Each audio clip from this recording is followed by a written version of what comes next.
ఏలూరు జిల్లాలో సంచలనం రేపిన ప్రేమ జంట వివాదం ఇప్పుడు సుఖాంతమైంది. ఏలూరుకి చెందిన మణికంఠ, పల్నాడు జిల్లాకు చెందిన సంయుక్త కొంతకాలంగా హైదరాబాద్ లో ఉద్యోగాలు చేసుకుంటూ ప్రేమించుకున్నారు. ఇక సంయుక్త తరపు పెద్దలు పెళ్లికి ఒప్పుకోకపోవడంతో ఇంట్లో నుంచి బయటకు వచ్చి పెళ్లి చేసుకున్నారు. అనంతరం సంయుక్త బంధువులు మణికంఠపై దాడి చేసి అమ్మాయిని తీసుకువెళ్లిపోవడంతో పోలీసులు కేసు నమోదు చేసుకున్నారు. ఎటకేలకు పెద్ద మనుషుల జోక్యంతో సంయుక్త మణికంఠ వద్దకు చేరింది. తమను విడదీస్తారని మొదట భయపడ్డ పెద్ద మనుషులు, ముఖ్యంగా బిగ్ టీవీ తమ ప్రేమ విజయవంతానికి ఎంతో సహకరించిందని అంటున్నారు. జరిగిన చెడు అంతా కూడా మర్చిపోయి సంతోషంగా కలిసి ఉంటామని అంటున్నారు.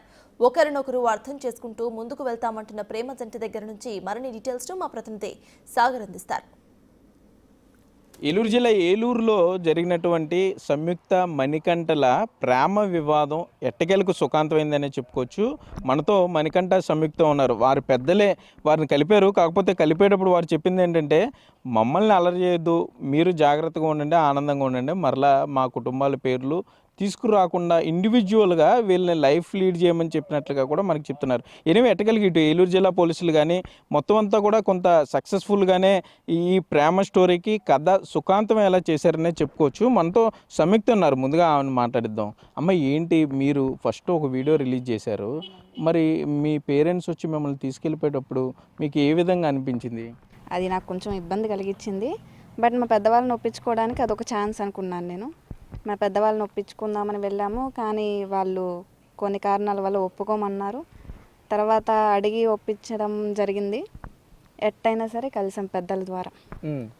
అంటే మీరు మణికంఠ జాగ్రత్తగా చూసుకుంటాడు జీవితాంతం లైఫ్, అంటే మీకు తెలుసు మీ ఛాలెంజెస్ ఏమున్నాయో మీ ఇద్దరికి కూడా, ఆ ఛాలెంజెస్ దాటుకుని జాగ్రత్తగా చూసుకుంటాడు అనే నమ్మకం మీకుందా? అతను ఎటువంటి దెబ్బలాటలు లేకుండా మళ్ళీ ఇప్పుడు జరిగిన విషయాలన్నీ మళ్ళీ పునరావృతం కాకుండా అతను చాలా బాగా చూసుకుంటా. దానికి నేను 100% నా నుంచి నేను ఇస్తాను. అతను బాగా చూసుకోగలనని నేను అతని కోసం ఫైట్ చేసి మరీ వచ్చేసాను. అంటే మీరు వెళ్ళిపోయిన తర్వాత ఇక్కడ పరిణామాలు, ఇక్కడ జరిగిన విషయాలు ఏమైనా మీకు తెలిసాయా? నాకు కొన్ని విషయాలు తెలీదు. నేను మామూలుగా వాళ్ళు తీసుకెళ్లారు, మాట్లాడిచ్చారు, 2 నిమిషాలు మాట్లాడిచ్చారు. తను ఎమర్జెన్సీలో ఉన్నారని ఒక మాట చెప్పారు, అంతే. నాకు అంతకుమించి ఏం తెలీదు. ఒక 4-5 డేస్ తర్వాత ఇలా మీడియాలో వస్తున్నాయి, నీ మీద ఇలా చెప్తున్నారని చెప్పి అప్పుడు తెలియదు. అప్పుడు దాకా తెలియదు నాకు ఏ విషయం, ఇక్కడ ఏం జరిగింది, దెబ్బలు తగిన సంగతి ఏమీ తెలియదు నాకు. అంటే జనరల్గానే ప్రేమ వివాహాలు అంటే తల్లిదండ్రులు కొంత బాధపడతారు. ఏ కన్న కూతురున్న ఏ తల్లి తండ్రి అయినా కూడా బాధపడతారు. అందరూ అంటే మేము బిగ్ టీవీలో ప్రసారం చేసినప్పుడు కూడా చాలామంది అడిగిన ప్రశ్న మిమ్మల్ని అడుగుతున్నాను. నా క్వశ్చన్ కాదు, ఇది వ్యూవర్స్ క్వశ్చన్. ఒప్పించి ఎందుకని పెళ్లి చేసుకోలేదు, ముందుగా ఎందుకు కంగారు పడి పెళ్లి చేసుకోవటం అనేది అడిగింది. ఎందుకని అట్లా చేశారు? నేను ఆల్రెడీ ఇంట్లో చెప్పానండి. 5 months వెయిట్ చేశాను. 5 months తర్వాత కూడా ఒప్పుకోకపోగా నాకు వేరే సంబంధాలు తీసుకొచ్చారు. దాన్ని నేను చేసుకోనని చెప్పినా, అయితే నువ్వు ఇంట్లో కూడా ఉండొద్దు అని అన్నారు. అందుకని నేను చేసుకుంటే అతనే చేసుకుంటా, లేకపోతే ఎవరిని చేసుకొని ఇలానే ఉంటానంటే, లేదు అతనికైతే ఇచ్చి చెయ్యము, బయట వేరే వాళ్ళకి ఇచ్చి చేస్తామన్నారు. నేను దానికి ఒప్పుకోలేదు. అందుకని ఆ డెసిషన్ తీసుకోవాల్సి వచ్చింది. అడగటం అయితే అడిగింది, 5 months నుంచి అడుగుతున్నాను, కానీ వాళ్ళు ఒప్పుకోలేదు కాబట్టి రావాల్సి వచ్చింది. వచ్చి పెళ్లి చేసుకున్నాము, మళ్ళీ పెద్దల మధ్య చేసుకోలేదని అదొక బాధ ఉంటుందని మేము మళ్ళీ పెద్దల మధ్య చేసుకోవాలని మళ్ళీ మేము కార్డు పెట్టి వాళ్ళకి చెప్పాము.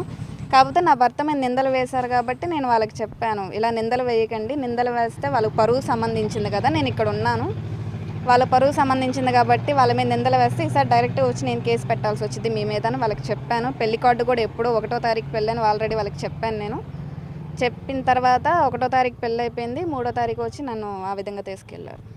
అంటే మీరు మణికంఠ గురించి మీకు కొన్ని చెప్పుకుంటారు, లేకపోతే మిమ్మల్ని తీసుకువెళ్ళేటప్పుడు మణికంఠ మీద జరిగినటువంటి దాడి కానీ అవన్నీ ఏమనిపించింది మీకు? అట్లా వాళ్ళు లాక్కెళ్ళిపోతుంటే ఒకవైపు తండ్రి కానీ మేనమామ కానీ ప్రేమ ఉంటుంది, మరోపక్క ఇటు బాధ ఉంటుంది, మీకు మణికంఠ నుండి దూరం ఉంది. సో అప్పుడు ఏమనిపించింది మీకు? నాకు చాలా బాధ వేసింది. సిచ్యువేషన్ అయితే నేను వీళ్ళందరికీ దెబ్బలు తగిలిన సంగతి నాకు తెలీదు.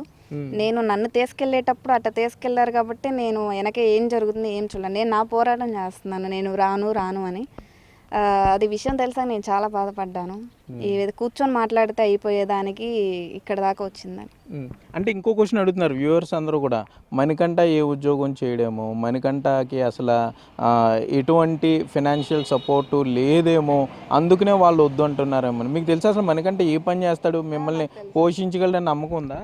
నాకు నమ్మకం 100% ఉందండి. ఇద్దరం చదువుకున్నాము. ఏ ఉద్యోగమైనా ఇప్పుడు ఉద్యోగం చేస్తున్నాడు, ఏ ఉద్యోగం చేయగలమని మాకు నమ్మకం ఉంది. చదువుకున్న వాళ్ళం ఎక్కడికి వెళ్ళినా బతకగలమండి, అది మాత్రం నిజం. అతను పోషిస్తాడు నన్ను, నమ్మకం ఉంది నాకు. ఓకే, మనకంటే మీరు చెప్పండి, ఏంటి ఒక సుమారుగా 15 రోజుల పాటు పోరాటం చేశారు మీ భార్య గురించి, దెబ్బలు తిన్నారు, తల పగలు కొట్టించుకున్నారు. సో ఇప్పుడు మీ భార్య సంయుక్త మీ దగ్గరికి వచ్చింది, ఆ ఫీలింగ్ ఎలా ఉంది మీకు? అది నేను మాటల్లో చెప్పలేనండి. జనరలీ ఫస్ట్ నుంచి తన కోసం పోరాటం చేస్తున్నాము. అయితే వాళ్ళ పేరెంట్స్ వచ్చిన తీరు కానీ, అంటే మేము ఇంటిమేట్ చేసాము, సంయుక్త నా భార్య ఏదైతే చెప్పారు ఇప్పుడు మీకు, అదంతా యథార్థం. కాకపోతే ఆ టైంలో వాళ్ళు ఏమనుకున్నారు ఏంటనేది తెలియదు. ఇంటిమేట్ చేయడం వాస్తవం. అంటే మా ఇంటికి వచ్చి ఇలా దాడి చేయడం, తను మాట్లాడి ఉండి తీసుకెళ్తే మేము అందరం కూడా యాక్సెప్ట్ చేసి పంపించేవాళ్ళం. కానీ ఆ ఇన్సిడెంట్స్ అలా జరుగుద్దని మేమే ఎక్స్పెక్ట్ చేయలేదు. అది అనుకోకుండా జరిగిన సంఘటన. కాకపోతే అది ఎవరో కూడా కావాలని చేసింది అయితే కాదు. కాకపోతే వాళ్ళ నాన్నగారు ఎవరైతే నా మీద దాడి చేసిన ఆయన ఉన్నారో, మా నాన్నగారు ఎంతో వాళ్ళ నాన్నగారు కూడా అంతే మాకు పెద్దరికంగా. అంటే వాళ్ళకి అమ్మాయి మీద ప్రేమ అంతే కదా, మీ మీద కోపమో ద్వేషమో కదా ఉండే అవకాశం లేదు. సో ఏంటి మరి ఫర్దర్గా వారి మీద మీరు కేసు అయితే పెట్టారు. సో ఏంటి దాన్ని డ్రాప్ చేసుకునే ఆలోచన ఉందా? ఎందుకంటే తన గురించే మీరు ఇదంతా చేశారు, తను మీ దగ్గరకు వచ్చింది కాబట్టి. సో ఏంటి ఆ కేసు పరిస్థితి? మాకు అంటే వ్యక్తిగత కక్షలు ఏం లేవండి. మామూలుగా ఇప్పుడు వాళ్ళకి వాళ్ళ అమ్మాయి మీద ప్రేమ ఉండడం ఎంత సహజం, నా భార్య మీద అంతే ప్రేమ ఉండడం నాకు అది అంతే. అదే ఉద్దేశంతో నా భార్య ఎక్కడ ఉందనేదే నా ఇంటెన్షన్ తప్ప వాళ్ళ మీద వ్యక్తిగత కక్షలు ఏం లేవు. వ్యక్తిగత కక్ష సాధింపు పెట్టుకుందామని అంతకన్నా నాకు ఆలోచన లేదు. ఆ కేసులు ఏవైతే ఉన్నాయో ఇవాళ వరకు కూడా నేను విత్డ్రా చేసుకోవడానికి సిద్ధంగానే ఉన్నాం. ఓకే, సంయుక్తను తీసుకెళ్ళిపోయిన తర్వాత మీ ఆలోచన ఎలా ఉండింది? అసలు తను వస్తుంది అనుకున్నారా, రాదనుకున్నారా? చాలా కేసుల్లో పోలీస్ స్టేషన్కి ఇట్లా అమ్మాయిలు వచ్చి అతనే మమ్మల్ని బలవంతంగా పెళ్లి చేసుకున్నాడు, మాకు సంబంధం లేదని చెప్పిన కేసులు ఉన్నాయి. మేము మీడియాలో వరుస కథనాలు వేసినా కూడా మళ్ళీ అవన్నీ బూమరంగ్ అయిన సందర్భాలు కూడా ఉన్నాయి. అందరూ మీడియాని తిట్టుకునే సందర్భాలు ఉన్నాయి. సో అసలు మీ ఫీలింగ్ ఎట్లా ఉండింది? మరలా అమ్మాయి సంయుక్త వస్తుంది అనుకున్నారా, లేకపోతే అట్లాగే గడిచిపోతుంది, సంవత్సరాలు గడిచిపోయిన కేసులు కూడా ఉన్నాయి, అమ్మాయి వచ్చోట అబ్బాయి వచ్చోట. సో మీ ఫీలింగ్ ఏముంది? జనరల్లీ ఈ ఇన్సిడెంట్ జరిగిన తర్వాత అంటే జనాలు ఏమనుకుంటున్నారో పక్కన పెడితే కనుక, సంయుక్త నేను గత కొంతకాలం నుంచి మేమిద్దరం ఒకరినొకరు అర్థం చేసుకుని పెళ్లి చేసుకుందాం అనుకున్నాము.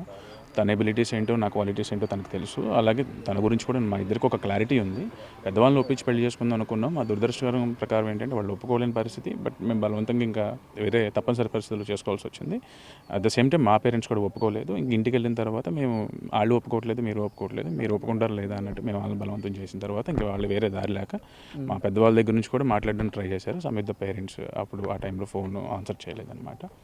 తద్వారా మేము సంయుక్త ఏదైతే వీడియో చెప్పిందో ఆ వీడియో త్రూ వాళ్ళు తెలుసుకోగలిగారు మాకు 1వ తారీఖున పెళ్ళి అని. ఆ తర్వాత ఇన్సిడెంట్ జరిగింది. బట్ మాకైతే కనుక కేసులు ఏమొద్దండి, వాళ్ళ మీద ఎటువంటి కేసులు ఉన్నాయి అన్నీ కూడా విత్డ్రా చేసుకుంటాం. సరే, మీరు పెళ్ళి అయితే చేసుకున్నారు ద్వారకాతిలో. రిసెప్షన్ జరిగేలోపు ఇదంతా జరిగింది, ఘర్షణ, అమ్మాయి వెళ్ళిపోవటం, మరలా తిరిగి వచ్చింది. సో మరలా రిసెప్షన్ ఏమైనా ప్లాన్ చేస్తున్నారా మీ ఫ్రెండ్స్ వీళ్ళందరితో గ్రాండ్గా? మరలా వారి తరపు వారిని మీ తరపు వారిని పిలిచే అవకాశం ఏమైనా ఉంటుందా? లేదండి, ఇప్పుడు మన పరిస్థితుల ప్రకారం అట్లా కొంచెం ఆలోచించుకొని తీసుకోవాల్సిన నిర్ణయం కాబట్టి మా పెద్దలను సంప్రదించి వాళ్ళు ఏమంటారో వాళ్ళు ముందు ప్రవేశపెట్టిన తర్వాత వాళ్ళ నిర్ణయం మా నిర్ణయం. ఇంకా మాకు వేరే చేసుకుందామని మాకున్నా కానీ ఇప్పుడు జరిగిన ఉదంతం ఏదైతే ఉందో అది కొంచెం ఇబ్బందిగా ఉంది కాబట్టి కొద్ది రోజులు మేము ఆగుదాం అనుకుంటున్నామంటే. అయితే నిన్న కూడా వాళ్ళ పేరెంట్స్ చెప్పడం జరిగింది ఒకటే, ఏంటంటే మా అమ్మాయి నేను నమ్ముకుని బయటకు వస్తుందమ్మా, మీరు ఎక్కడున్నా కానీ హ్యాపీగా ఉండండి అని వాళ్ళ పేరెంట్స్ చెప్పడం జరిగింది, మా పేరెంట్స్ చెప్పడం జరిగింది. ఈ పెద్దల సమక్షంలోనే మమ్మల్ని ఇద్దరిని కలిపారు వాళ్ళు. ఇప్పుడు చాలా పోరాటాలు చేసి కలిశారండి సంయుక్త గారు, మీరు కానీ మణికంఠ కానీ. రేపు అన్న రోజున ఏదైతే ఇప్పుడు ఛాలెంజెస్ ఏదైతే అడ్డు చెప్పారో మీ పెద్దలు, మళ్ళీ అవన్నీ గుర్తుకొచ్చే అవకాశం ఉంటుంది మీరు ఇద్దరు చిన్న డిస్కషన్ పడినప్పుడు, ఏదన్నా ఇబ్బందులు వచ్చినప్పుడు. సో అలాంటి టైంలో ఏం చేద్దాం అనుకుంటున్నారు? మరి రాజీ పడతారా, లేకపోతే అదే కోపం లేకపోతే అప్పట్లో ఇలా జరిగిందనే కంటిన్యూ చేస్తారా? లేదండి, వాళ్ళు కలవాలనే మాకు ఉంది. మా ఇద్దరి మధ్య అయితే గొడవలు వస్తాయి, రాకుండా ఉండవు, కానీ వాటిని మేము సాల్వ్ చేసుకుంటాము. బయట వాళ్ళు చుట్టాలు వీళ్ళందరి దగ్గరికి మళ్ళీ వెళ్ళి పెద్ద మనుషులను పిలిపించి పంచాయతీ లేదు లేదు ఇంకా అలాంటివి అనేది జరగవు. ఏదైనా వచ్చిన ప్రాబ్లం మా ఇద్దరి మధ్య సాల్వ్ చేసుకుంటాం మేము. ఓకే, పెద్ద మనిషి ఉన్నారు ఏలూరు నగరానికి చెందిన జల్లా హరికృష్ణ. సరే, ఏంటి మీరు చూసారు, మొత్తం ఉదంతంతో ఫాలో అయ్యారు, వాళ్ళ పేరెంట్స్తో మాట్లాడారు. సో మీ ఎక్స్పెక్టేషన్ ఎలా ఉండింది? సంయుక్త వస్తుంది అనుకున్నారా, లేకపోతే పంచాయతీలో పెద్ద మనిషిలో కూర్చున్నప్పుడు ఇది జరిగే పని కాదనుకున్నారా? అంటే మొట్టమొదట్లో ఈ సందర్భం మాకు తెలిసిన తర్వాత వాళ్ళు తీసుకెళ్ళిన విధానాన్ని చూసి ఖచ్చితంగా పాప అయితే వచ్చే పరిస్థితి కాదు, లేదైతే పాపను వాళ్ళు మౌల్డ్ చేసి వ్యతిరేకంగా చెప్పించే పాపను ఉంచేసుకుంటారు, పాప తిరిగి వస్తుందని అయితే మేము ఎక్స్పెక్ట్ చేయలేదు. కానీ అయితే జరిగిన తర్వాత వాళ్ళ పెద్ద మనుషులతో కూడా మేము మాట్లాడిన తర్వాత మాకు అర్థమైంది ఏంటంటే, మణికంఠ మీద అంటే వీళ్ళ చుట్టూ ఉన్న కొంతమంది కోటరి మణికంఠ మీద చాలా నెగిటివ్గా, చాలా తప్పుడు భావం వాళ్ళలో ప్రేరేపించడంతో అమ్మో మా కూతురు ఏమైపోద్దని ఆందోళన వచ్చి చేసిన దాడే తప్ప ఇది ఒక కులాల కోసమో లేకపోతే ప్రేమ వివాహాన్ని ఇష్టం కాక వీళ్ళని విడదీయాలనే ఆలోచనతో చేసిన ఇంటెన్షన్తో చేసిన విషయం కాదని మాకు అర్థమైంది. దాన్ని బేస్ చేసుకునే మణికంఠ ఏంటి, మణికంఠ విధానం ఏంటి అనేది మేము కూడా వాళ్ళకి తెలియజేయడం జరిగింది. తెలియజేసిన తర్వాత వాళ్ళు కూడా వచ్చి స్నేహపూర్వక వాతావరణంలో నిన్న సాయంత్రం మాట్లాడడం, పిల్ల కూడా ఖచ్చితంగా మేము సంవత్సరంన్నరగా మేమిద్దరం ఒకరినొకరిని అర్థం చేసుకుంటూ ఉన్నాం కనుక ఖచ్చితంగా నాకు అతను కావాలని వాళ్ళ పేరెంట్స్తో కానీ పెద్దలతో కానీ చాలా ధైర్యంగా చెప్పగలిగింది, ధైర్యంగా నిలబడింది.